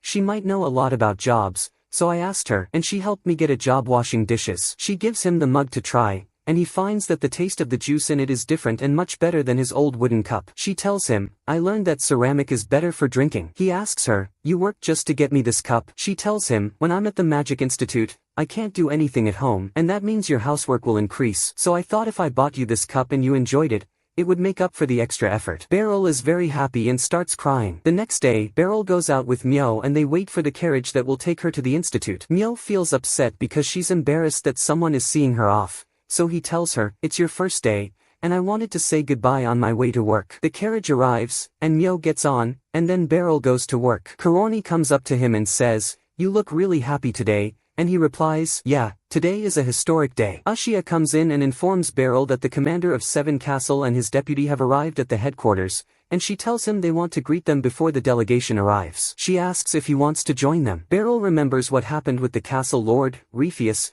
and thinks they're definitely hiding something, so he decides to go with them and see for himself. When he gets there, he's surprised by one of his students named Rose, who greets him, and Ashia gets jealous and upset. Alushia gets upset when she says, "I'm your beloved student, Rose Marbleheart," and the order's leader Gatoga, who came with Rose, is surprised she knows him, so she replies, "He's my teacher," and Alushia gets even angrier. Beryl remembers she was a student at his training hall a few years ago and trained with him for only a year and a half. Rose thanks him for everything he taught her during training, and Alushia gets more upset. Then they all sit down, and Beryl says to Rose, "The idea that you're the deputy leader of the order surprised me," and she replies, "I'm really happy to see you again." Then Commander Gatoga says to Beryl, "I'm surprised that Rose and Sitters were trained by the same teacher," and Hinablitz replies, "Master Beryl is an exceptional teacher." Then Alushia asks them, what happened to Hins, the former deputy leader, and he says, "It's a long story," and Hinablitz suspects that the commander's visit isn't just for courtesy. So he says, "You're right, we came here so Rose can get to know Baltaran, and we'll stay here for a few days until Rose gets a general idea of the city's landmarks." Then Alushia offers to assign a guard to guide them on their tour, but Gatoga says, "That won't be necessary," and Rose says, "I was hoping the teacher would be the one to take me on a tour of the city," and Alushia gets mad, and Beryl feels like her stare is going to kill him. A bit later, as Beryl is leaving the order's training hall, he finds Rose waiting for him outside, so he asks, "Do you need help with something?" and she replies, "It's been a long time since I last saw you, so I thought we could chat a bit and if possible take me on a tour. That would be really great." And Beryl says to himself, "I expected this to happen." They start their tour, and Beryl asks her, "When did you join the order?" and she replies, "Right after I left the training hall, and I was told, how about using that sword of yours to serve your homeland?" So he asks her, "Was it Gatoga who told you that?" and she says, "Yes, but I was planning to travel a bit and take things easy, but that's what happened." So he says, "I think that's actually a valuable experience." Then he tells her he suddenly became a private instructor in the order, so he understands how she feels. Then he tells her, "But being the deputy leader is a really big promotion," and she replies, they just wanted to fill the position, that's all. They continue their tour, and Rose is so impressed by the city that she tells Beryl, I'm thinking of moving here, and if I do, take me with you. Beryl thinks that Rose has a strange trait that makes even kids get drawn to her, so maybe she can deal with Mui better than he can. After that, Rose leaves, and Beryl goes to pick up his new suit for the important day he's waiting for. He says to himself, I'll wear these clothes whether I like them or not. But 65,000 is a lot, I've never spent even 10,000 on clothes before. When he gets home, Mui seems surprised but gives no reaction. So he asks her, does the suit not look good? She replies, I didn't say that. I think it's fine. He feels disappointed because that's not the reaction he expected after spending all that money. He goes to change his clothes to have dinner with Mui, and when he comes back, Mui says in a low voice, just as I thought, you look much better that way. But he doesn't hear her. Then he asks her, have you gotten used to the institute yet? And she says, I'm tired of it. So Beryl thinks something must have gone wrong. But she assures him nothing happened and tells him her classmates dragged her along to the library, and yesterday to the art room, and before that to the music hall. So he says, it's a good thing your friends are showing you around the institute, and she says, yes, but the place is huge, and also, something else really wore me out today. There are thousands of magic books in the library, and each one is really big, but the book they advised me to read was full of words I didn't know, and I had no idea what it was about. Beryl notices it's the first time Mui talks to him this much about the institute. Then Mui asks him, have you read books before? And he replies, yes. Do you mean you want me to teach you the words you don't know? And she says, yes. And Beryl gets really excited, and they agree to study together whenever they're at home. The next day, Alucia gives a speech to the soldiers, saying, the first prince, Sevenidiard Fania, will be visiting us for 3 days starting today, and he'll be touring with the third princess, and we'll be working with the Grand Order to provide security during this period. The first squad will be with Hinablitz, and I and Master Beryl will guard the third princess. Beryl says to himself, I can't believe she arranged the squads this way just to introduce me to the royal family. After a while, Princess Salasia arrives, and Beryl, Hinablitz, and Alucia welcome her. Then Prince Glenn enters with Rose and Gatoga, and he greets the princess. Alucia's plan to introduce Beryl to the royal family begins, so she arranges for him to ride with the prince and princess in the carriage. On the way, the carriage suddenly stops, and Rose is surprised because this isn't where they were supposed to stop. Prince Glenn apologizes to Alucia because they saw a beautiful decoration through the window of one of the shops and got off to take a look. Alucia agrees that they can enter the shop to see it and tells them they'll be well protected. Beryl notices that a crowd has gathered around to see the prince and princess, so he becomes cautious in case anything happens. The prince and princess return to the carriage, and Gatoga tells the prince, try not to do that again. Beryl notices someone moving quickly among the crowd, but when he looks again, he doesn't see anything. Then they reach their destination, and the prince and princess have dinner together. Beryl approaches Alucia and tells her he saw someone in the crowd with killing intent. She replies, I was told there were no concerns about this visit, and Hinablitz goes out to reorganize the squads and increase security. After that, the prince and princess come out to greet the people. Suddenly, a rebel group appears and runs toward the princess and prince. All the guards move, and Beryl scans the area for the one with the killing intent. Suddenly, it becomes clear that the first 3 attackers were just a distraction to scatter the guards. 3 more individuals come down from one of the buildings. The guards take the prince and princess into the palace for better safety. The rebels surround the area with smoke and launch an attack through the smoke on Beryl. Beryl blocks their strikes and alerts the other guards that their weapons are poisoned. Alucia gives the order to capture them alive to find out who is behind this. The clash continues between Beryl and one of the rebels, and he notices that the attacker is using both weapons and his body in combat. So Beryl starts doing the same and uses his body. He knocks the weapon from his opponent's hand and delivers a strong blow to the leg that brings him down. Hinablitz closes his eyes and uses all his senses to fight in the smoke, and he manages to land a finishing strike that defeats his opponent. On the other side, Alucia is in combat with another attacker and manages to wound his leg. Then, with great speed, she slashes across his body and places her weapon at his neck. Meanwhile, Gatoga's opponent gets pinned against the wall, and Gatoga removes his mask, shocked to see who it is. But the attacker quickly escapes. Rose ends her fight with her opponent using a decisive strike. Beryl thinks that Rose used to only react to her opponent's attacks, but this time she initiated the fight and her style has changed. When they try to take the rebel members for interrogation, all of them bite their tongues and die. Gatoga stands silently, staring at the gang member who escaped, and thinks to himself that Hines seemed familiar. Beryl asks him what's wrong, but he doesn't say anything. Then Alucia tells Beryl they'll take the shortest path to the palace and leave Hinablitz to handle the situation. She asks him if he'll come with them, and Beryl agrees. On the way, Beryl asks her what she'll do. She replies that she still doesn't know, and blames herself for misjudging what would happen and for the cult's suicide, which means she won't be able to interrogate them to find out who planned this. Beryl tries to reassure her and says it's out of their hands.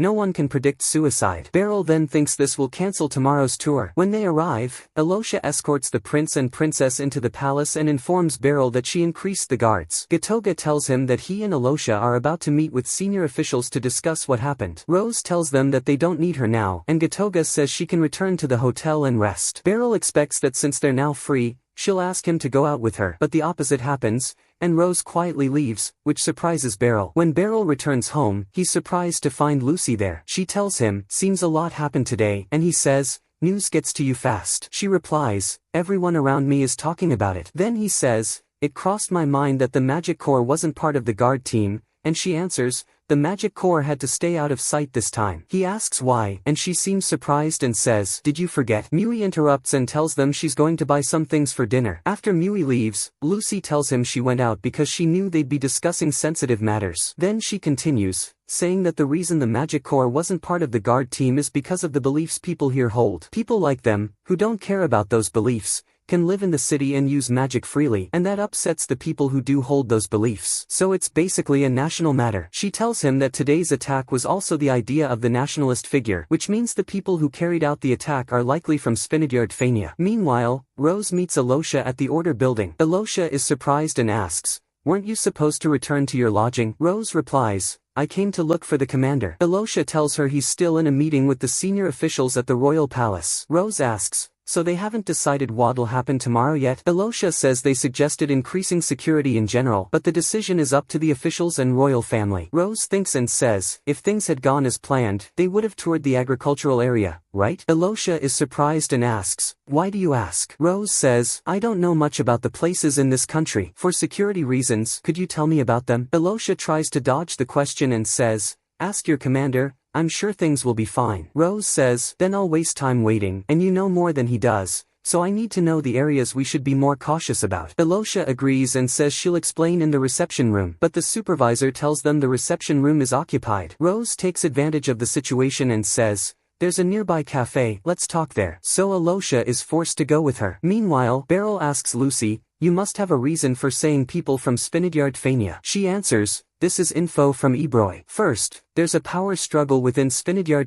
The Pabellians and the Royalists are fighting, and those conflicts have been escalating recently." Beryl asks, "Who's stronger, the governor or the king? I don't really get politics." She explains that the governor has more control over the people, but the king has more political authority. Still, the government is the one that moves the officials, and the parliament, led by the king, has the power to appoint them. She tells him, "Considering that, we can expect that the Pabellians are the ones behind today's attack, not just for power but also for strength." He asks, "But if they killed Prince Glenn and another prince took his place, wouldn't things stay the same?" She replies, "The other prince is named Falks and he's a supporter of the governor, so he'd side with them." At the same time, Alosha finishes explaining all the areas to Rose and says she's leaving. But Rose tells her, "Let's talk a bit about the teacher." Alosha immediately sits back down, eager to hear Rose's story with Beryl. Rose starts telling her that she wasn't with him for long and during that time she was traveling through different towns and cities. By chance, she ended up in Beryl's hometown, and she tells her she was amazed by his sword skills. Alosha agrees with that and asks when she met him. Rose says, "About 5 or 6 years ago. Back then, his hair had started to turn gray." Rose asks Alosha when she met Beryl. She replies, "It was longer ago than you. I was just a kid. At first, I didn't understand how impressive he was with a sword. He always praised my talent. I think he did that so I wouldn't give up or lose motivation. And when I was finally able to copy his sword techniques,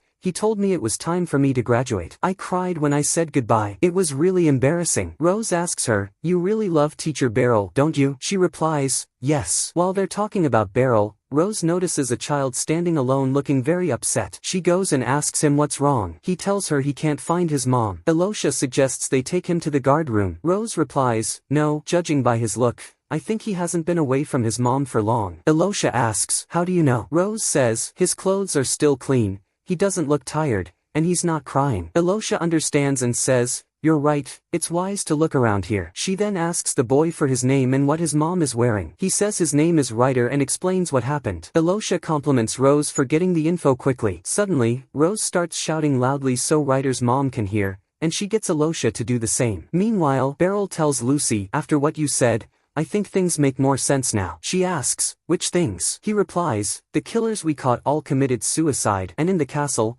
I saw someone give up their life like them without hesitation. But if what you said is true, then this won't be the end of it. She replies, I doubt they're the type to give up after failure. Beryl predicts tomorrow's tour will be cancelled. She says, I don't think things will be that simple. Then Mui arrives, and Lucy leaves. Beryl doesn't catch what her last sentence was. At sunset, Rose and Alosha find Ryder's mother, and she thanks them deeply for bringing her son back. After she and her son leave, Alosha tells Rose, you really love kids, don't you? Rose replies, my parents used to donate to the orphanage, so I always dealt with kids. Alosha says, I heard Svinidyard Fania treats orphans well. Rose replies sadly, yes, children are the nation's treasure, and we adults must protect and care for them. The next day, Alosha announces to the guards that the prince and princess's tour will proceed as originally planned. Beryl is surprised, and after the speech, Alosha tells him that this was the prince's request and both countries agreed to it. Beryl thinks that if the Pabellians demanded the event be cancelled, the prince's influence would weaken since he's the next king, and he notices the prince smiling and acting normal with the princess despite knowing he put himself in danger. The carriage moves with the prince and princess, and suddenly Gatoga grabs Beryl's arm and tells him he wants to say something. He whispers that the person behind yesterday's attack is one of their former comrades, named Heinz. He used to be the vice commander before Rose. Beryl is shocked that a former vice commander is targeting the royal family and realizes Lucy was right when she said this wouldn't be that simple. Gatoga tells him if Heinz appears, he'll take him down himself. Beryl asks, does Alosha know about this? And Gatoga says yes. Beryl agrees to let him handle it. They continue their way, and the carriage arrives at the farmlands. Beryl is amazed by the beautiful view, but the weather is bad, so he can't enjoy it. Suddenly, Alosha stops the carriage, and the prince steps down. Gatoga asks, are you sure? The prince replies, we'll follow the plan and go check the crops up close. Priority is the princess's safety. I'm counting on you. Beryl thinks they don't want to look like they were scared by yesterday's attack. The guards form a tight circle to prevent any chance of assault. After the prince and princess see the crops and confirm they're fine, they decide to return to the carriage. Suddenly, an arrow passes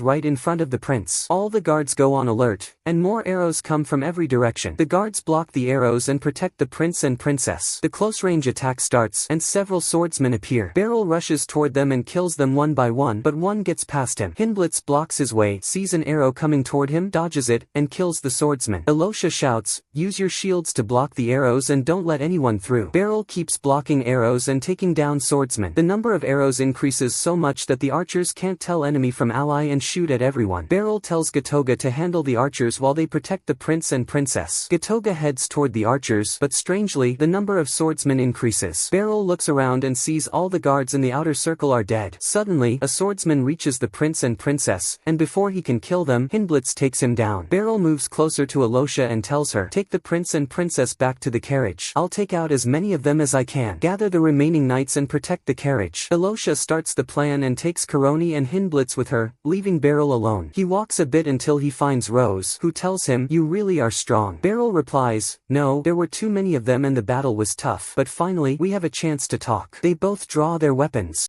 Beryl asks her, did you kill your allies? She replies, I didn't need to kill them, it was easy to knock them out, but I don't think that'll work with you. Then she asks, since when have you been watching me? He says, I suspected when you killed a member of the group during the little play you staged. From what I know of your skill, you could have incapacitated him without killing. She says, you're right, it was an easy thing for me. He continues, and just a while ago, the number of assassins suddenly increased while we were fighting and you weren't there, and he asks, can you explain why you let the assassins get past the guards? And is Prince Glenn inheriting the throne really such a problem? She says, if your country was drowning in endless power struggles and you saw it declining year by year, and you had to end it quickly, what would you do? He replies, I'm just an old rural man who knows nothing about politics, but I can't stand by and watch one of my students go down the wrong path and do nothing. She asks, did you go down the wrong path? He replies, I taught you swordsmanship to protect people. She says, and what I'm doing now is protecting a huge number of people. This sword is a sword of salvation. Then she asks, you've killed a lot of people to reach your current status, right? It's the same thing. He replies, defeating the assassins trying to kill the prince doesn't mean I should kill the prince and give power to the papists. She replies, if the country is united, children won't die from hunger and cold. He says, I don't think children want your hands stained with blood. She says, I have to do this, and this discussion is pointless. Meanwhile, Heinblitz and the others are fending off the assassins and protecting the carriage carrying the prince and princess. One of the assassins uses enhancement magic, pulls Heinblitz's sword out of his body, and continues the fight. Velusia tells him, don't get distracted, stay calm, and they keep fighting. He asks, are you sure Master Beryl will be okay alone? And Korone asks,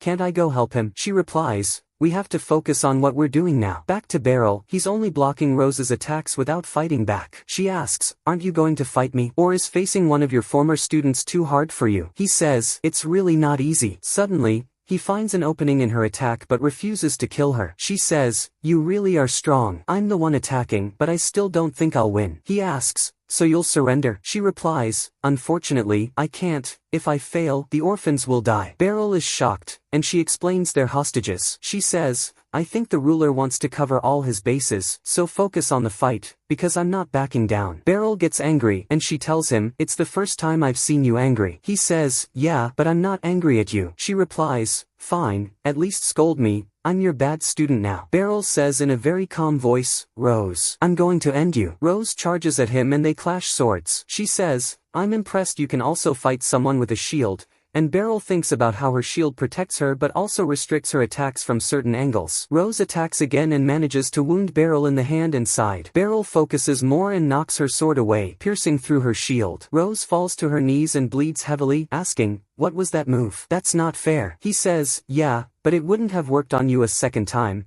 so I decided to beat you with one strike. She replies, I think I would have lost anyway even if you used a regular move. Beryl kneels down and says, I don't know / you've gotten much stronger. She begs him to kill her with his own hand, but he says, I can't. You have to live to face your actions and be punished. Commander Gatoga appears, sees Rose injured, and heals her with magic. Beryl asks, and the archers? He says, we dealt with them. Before I came this way, I saw Rose going after the assassins, so I came to support her. When Rose's bleeding stops, Gatoga asks, what happened here? Beryl says, Velusia and the others helped the prince and princess escape, and I'm the one who did this to Rose. Gatoga is shocked, and Beryl continues, Rose was involved in the assassination attempt on the prince. It seems the ruler forced her into it, because he took the orphans hostage, and there are many others willing to sacrifice themselves for the ruler, so it's not strange they don't care about the kids. Gatoga says, our first mission is to find the children and ensure their safety. For now, Highness is the mastermind, and Rose got involved and got injured, that's what I'll say if asked. Rose tells him, don't try to cover up the matter, and he says, be quiet, your crime warrants execution. Beryl asks in shock, if the matter is exposed, you'll be judged too, so why are you doing this for her? The surprise is that he says, she's my sister, we're not related by blood, but she's the sister I've known since childhood. Beryl is surprised and asks, are you papist or royalist? He replies, in my position, I should be neutral, but I lean toward Prince Glenn. Rose says, I can't trust the royal family or the current ruler, because Ripheus was unjustly judged. Beryl asks, what happened with Ripheus? Gatoga says, he was judged for the crime of changing some important laws, which is a very serious crime in the kingdom, but I think the royal family are the ones who did it. Beryl says, no, Ripheus really did it, I caught him red-handed, he was allied with some criminals and a corpse dealer. Rose is shocked and asks, so everything the ruler said was a lie? Beryl replies, I don't know what the ruler is like, but you have to rethink what you believe, you should use your strong will better, because that's what I taught in my dojo. Rose cries and says, I can't die now, not until I see true justice. Before they leave, Gatoga tells Beryl, don't forget you're involved in this too, and Beryl says, I know / don't worry, I won't say anything. Rose thanks him and says, I'll repay your favor one day. Meanwhile, Velusia and the others have defeated all the assassins but are still standing ready in case more show up. Beryl enters and tells them, probably no more assassins will show up. Rose was fighting with me and got seriously injured, so I asked Gatoga to take her to a doctor. The next day at the order building, a message arrives for Velusia from the royal family thanking her for her efforts and inviting her to an official banquet at the palace. Beryl is shocked that his name is on it too. Everyone is impressed and tells him he has to go, but as usual, Beryl doesn't like such things and asks, can I refuse? Velusia says, I've never heard of anyone refusing an invitation to an official banquet, so I don't know. The next day, Beryl goes to the banquet and feels uncomfortable because everyone around him is important, and he doesn't see himself as someone significant. He can't believe how calm Velusia is, and he thinks she must be used to things like this since she's the leader of the order. Then King Gladio enters with his daughter, Princess Salacia. The first thing the king does is thank Volusia again for protecting his daughter, the princess. Beryl is surprised that Volusia talks to the king so casually and without any nervousness. After that, the princess thanks both Volusia and Beryl. The king tells Beryl, I received a report saying you played a key role in what happened that day. The princess confirms it and tells the king that Beryl was absolutely amazing. The king says, it seems assigning Beryl as a personal instructor was a wise decision. Then the king adds, I haven't made this public yet, but Salacia is about to be engaged to Prince Glenn from Svanidjord Fania. Beryl thinks that marrying the princess would confirm the prince's readiness to inherit the throne, so cancelling the journey wasn't an option, otherwise the prince would appear weak. The king continues, but the thought of my daughter going to live in another place worries me, that's why I've decided to form a royal guard to protect Salacia. Suddenly, he asks Beryl to take the position of commander of the guard, but Volusia steps in and tells the king, the constant support that Master Beryl gives to the order is very important, and for the kingdom to flourish in the future, he can't take on another position. The king reconsiders and says, if the leader of the order believes that, then it must be true. He turns to Beryl and says, I heard everyone calls you the swordsmanship master, and I trust you'll protect our homeland and live up to that title. Beryl is surprised because Volusia is the only one who ever calls him that, and when he looks at her, he sees her crying tears of joy because the king acknowledged him. That night, Beryl returns home and shows Mui the fancy dish he received as a gift from the king. Then he smells something delicious, and Mui serves him food. He tells her, until recently, I was just a simple old man running a swordsmanship dojo in a remote place. I never imagined I'd get an invitation to the royal palace. Mui asks, did the king praise you? He replies, yes, and Mui is amazed and says, well done. He responds, your praise means way more to me than the king's. The next day, Gatoga and Rose are walking, unaware that someone is watching them. At the same time, the fancy dish Beryl received from the king arrives at his father's place, along with a letter saying that he got it from the king and it'd be nice to use it, but better to store it safely. He also says the king had some wrong information and was surprised to call him the swordsmanship master. His father says, I look forward to the day when the swordsman from the remote place becomes a true swordsmanship master.